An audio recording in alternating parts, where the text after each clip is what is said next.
ఇంకొక పేరు లేదు. అది ఆనందము. అందుకే మీరు చూడండి, ఎన్ని గంటలు క్యూలో నిలబడండి, ఎన్ని రోజులు క్యూలో నిలబడండి, మీరు ఒక్కసారి వెళ్లి వెంకటేశ్వర స్వామి వారిని ఆపాదమస్తకం దర్శనం చేసేటంతటి సౌలభ్యం కలుగుతుందా నిజానికి?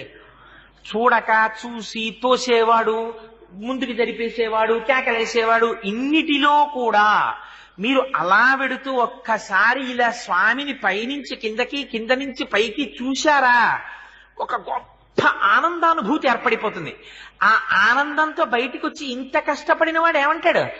ఎంత సంతోషం అండి, ఎంత సంతోషం అండి, ఎంత ఆనందం కలిగిందో నిజంగాను, ఏమి స్వరూపం అండి వెంకటేశ్వర స్వామి వారిది, మురిసిపోయామంటారు. ఆ తిరుమల వెళ్ళిన వాళ్ళని మీరు చూడండి, మీరు ఎక్కడైనా ప్రపంచంలో ఏ దేవాలయం దగ్గరైనా మీరు అలా ఉండడం చూసారా? ఒక మాట పెడతారు, దర్శనం చేసుకుంటారు, వచ్చేస్తారు. ఇంకా ఇక్కడ దగ్గరలో